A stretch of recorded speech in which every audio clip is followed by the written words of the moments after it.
Hi, and welcome back to Artisan Realty Training. Tonight's training is going to be about seller disclosures, open houses, and signs. Three kind of topics we're going to push together and see if they make any sense with everybody. First one, seller disclosures. So this Pennsylvania law and New Jersey and Delaware, pretty similar, require that a seller fill out a seller disclosure on their property if it's a normal transfer. There are some exceptions to it. You remember that from real estate school. But basically, all the transactions we're doing will have a seller disclosure unless you get a okay from me, the broker, saying that you don't need one. We're looking at some interesting things here in the pictures. We're looking at crimes in houses. Should they be disclosed? Mold in properties, water in the basement. By the way, water in the basement, the number one reason why people get sued, real estate agents get sued, and sellers get sued in the real estate industry, water in the basement. And then on the right-hand side, this is asbestos on old pipes. Used to be, before seller's disclosures, it was buyer beware, caveat emptor. Buyer would buy the house with no input from the seller about the condition of the property. And then with the seller disclosure law came along, all that was changed. A seller in Pennsylvania, whether they're represented by a broker or just selling it themselves, has an obligation to deliver a completed seller disclosure using a specific form mandated by the state to a buyer prior to settlement. Did I say prior to settlement? For a real estate agent, they have to have it prior to signing the agreement of sale. For a seller who's selling a property, not necessarily before they sign the agreement of sale because that's not controlled by a broker, but they need that prior to settlement. This is an interesting aspect of what's going on with the seller disclosure law now. Murder, suicide impacted properties. Courts have ruled, the real estate commission has not. The real estate commission is kind of silent on this, but the courts have ruled that real estate agents are not directly obligated to disclose criminal activity in properties, including murders and suicides and things like that. However, it doesn't mean you're not going to get sued. If a situation like this comes up in a transaction, I would like to have a conversation with you. The courts have ruled. It doesn't mean that the law of the land has been set down. The real estate commission hasn't commented on it, and we're kind of up in the air. So you go for a listing and someone says, why are you selling your house? So committed suicide here. Hey, there was a horrific murder. You may have seen it on the news. There's a ghost in the house. All these different unusual situations. Check back with your broker. I have access to attorneys, and I can make some determinations as to whether or not we need to disclose the property. I'm going to show you something in a minute or two that will make you think about whether you really need to disclose that stuff or look at it from the buyer's point of view. So at the top up here, truth will come to light. Murder cannot be hid long. Shakespeare, Merchant of Venice. You can forget about the black and white part up there. Look at the red lettering there. This is a recent case that set a precedent for real estate agents in Pennsylvania. The sellers on a property prior to the listing independently researched the issue, whether they had to disclose a murder to a prospective purchaser. They went so far as to obtain and memorialize in writing conversations with representatives from the Real Estate Commission, among other things. The listing agents wisely engaged in their own due diligence, got some guidance on whether or not they had to disclose this material defect. If it was a material defect, that someone was murdered there.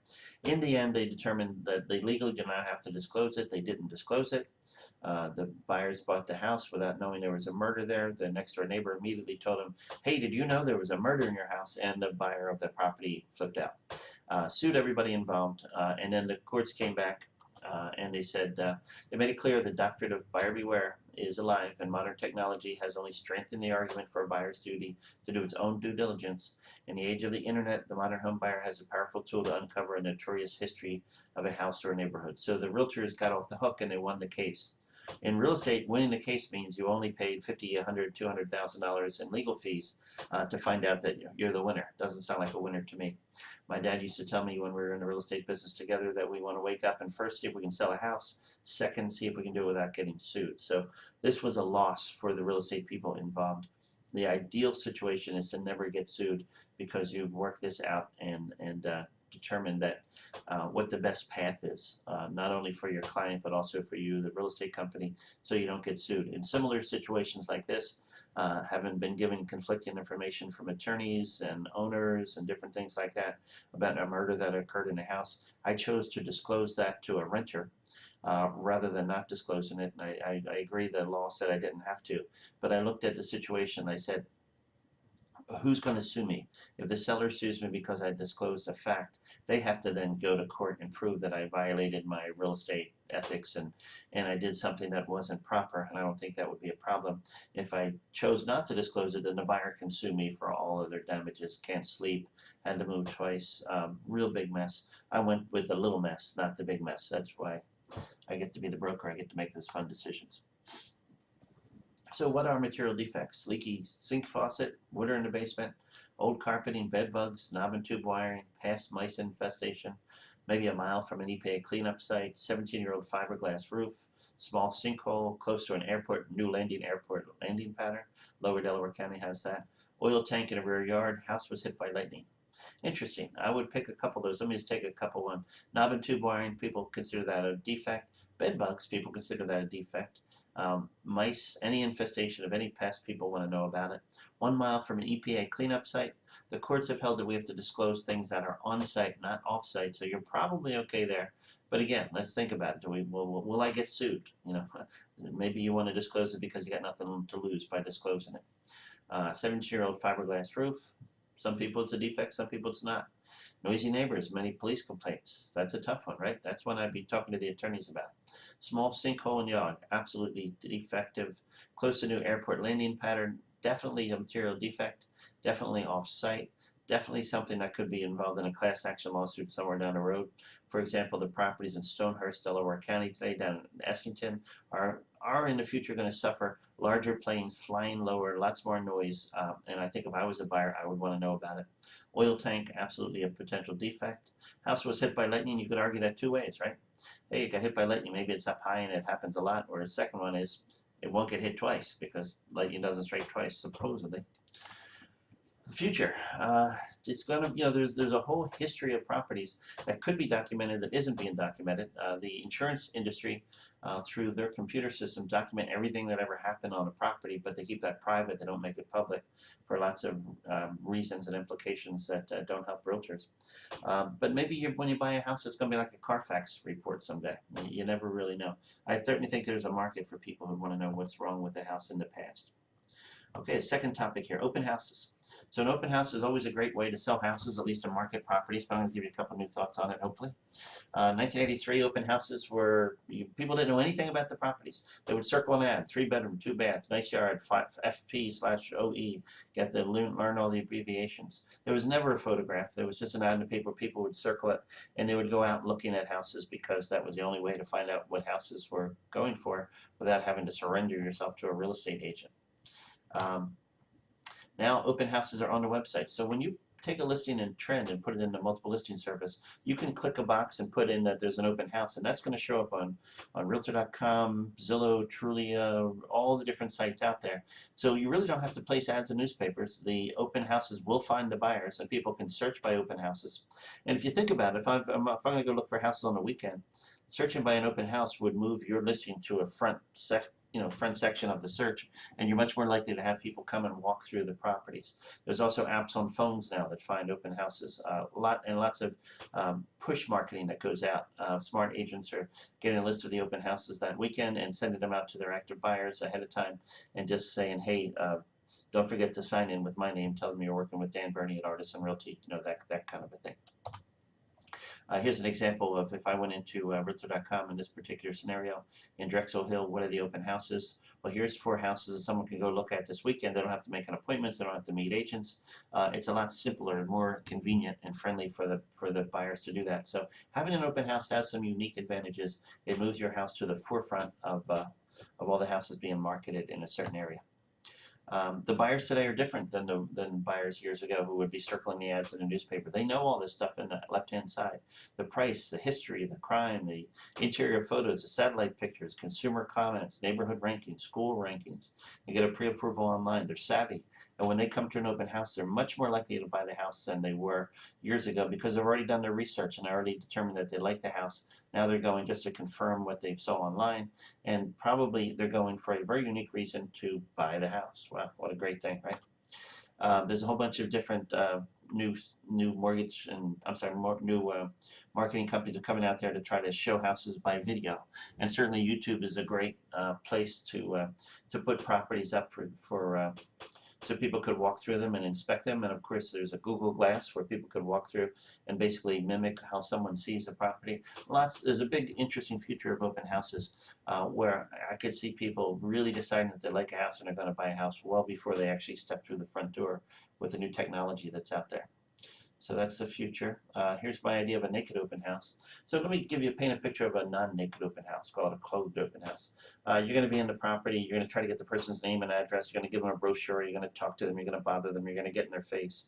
You're going to make it a really difficult situation for buyers to feel themselves in that house and see the house. Let's switch from houses to cars right now. What if the car dealer got in the car with you and did all the talking while you're sitting in the car? It's really hard to see yourself in that car, to feel the car, to smell the new car smell, and to get a sense of how this kind of fits you, right? What if someone, my mother used to jump into the trial rooms, the club trying on clothes in the Macy's and places like that when I was a kid. You wouldn't be able to even breathe in there, right on top of you, seeing if it fits and checking all that kind of stuff. Not a good buying situation. So a naked open house is one where you're just low key. You're out of the way. Hey, come on in, enjoy the house. Nobody's here. Or come on through the house. There's somebody upstairs. Don't be surprised when you run into them. Let me know if you have any questions. I'll be way out of the way over here. Good. See how the house feels. See how it fits. You're not pushing brochures down their face. You're letting them feel the house emotionally, not through technology or information on paper. Just get out of the way. And what the buyers will do is if they have questions, they'll ask you. And you'll have a much better sense of what they're actually doing based on the amount of time they spend in the house. You're not a threat, so they'll feel free to have a conversation with you. A naked open house, in my opinion, is the best way to sell houses if you're going to be hosting the open house. Third topic. Oh, by the way, take a look at this picture right here. I'm going to go back outside of that picture. What did you see? Well, think about what you just saw. Okay, you saw a blonde-haired woman dominating a kitchen in the space and the energy of the kitchen. Well, if this was an open house and a buyer walked into the kitchen and the agent was set up like this, you won't see the kitchen. I'll bet the first time I had that up there for the first second, you didn't see the 2 chairs there, the table. You didn't see the kind of the rustic counter, the cabinets, the silver refrigerator, the light fixtures. You couldn't feel yourself in that kitchen because the realtor was there dominating the space. It's very important when you have an open house just to kind of get out of the way, right? This isn't about the realtor. This isn't about the brochures. This isn't about anything. This is about letting the people go into the property and feel themselves in that property to see if they like it. Signs are very important for people for selling houses. Here's some stats from NAR. Basically, about 16 to 18% of all sales still originate with a sign. People see a sign and then go and see the property, so they're very, very important. 77% of first-time buyers drive by a home that they viewed online. So the process is going to be they're going to see something online or with their smartphone, and then they're going to be at the house or they're going to drive by the house. So the sign is really important indicator that the house is for sale. There's a big challenge here for realtors. How can you get the sign to move people to the next level, which is talking to the realtor? Don't know the answer to that one. I do know that if you put a sign up and you hammer it in loud with a hammer, you'll have buyers poking out the window and coming over to talk to you about it. It's a great way to sell houses. Understanding in the past, getting these sign calls on the telephone, that's the way realtors used to meet people in the very beginning, was an art form. You'd have to know how to discern between sign calls and ad calls and then try to land the person to help you become their real estate agent. The sign writer is very important. In our model here at Artisan, because we have a general 800 number, the very best thing you can do to get your listing sold is to purchase a sign writer, $5, $6, $7, have your direct cell phone number on there, maybe build a website for that property so people can go to the website on their smartphone and take a look at it. Maybe even a link on the sign that will bring them right to that property. Really essential when you have a listing to have a writer. You could have what's the name of the word thing on the right there? I forget the name of it right now, but you could have people take a picture of that. That'll take them to the website. QR code. There you go. QR code. And you can also on the sign you would make it known that you are textable. Hey, call or text Dan Burney at blah blah blah blah for appointment. Very important that you have that there. It gives a sense of instantaneous. People will text, hey, what's the price? Can I see this now?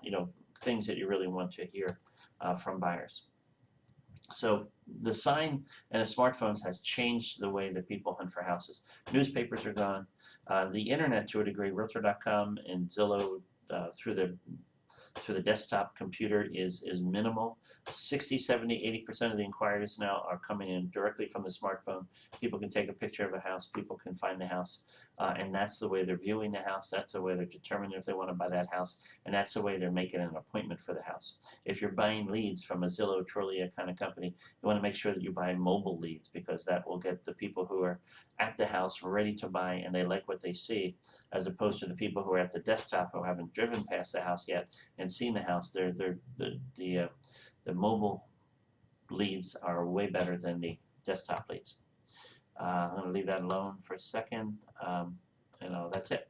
That's our 3 quick topics. Today we talked about seller disclosures, open houses, and signs. We're working your way up to being a knowledgeable, competent real estate agent. So play this one again if I talk too fast. Sorry about that, but it's 3 important concepts, 3 important things that you have to be able to describe to a seller or a buyer about how we do business and the best way to help them sell their property. Thanks.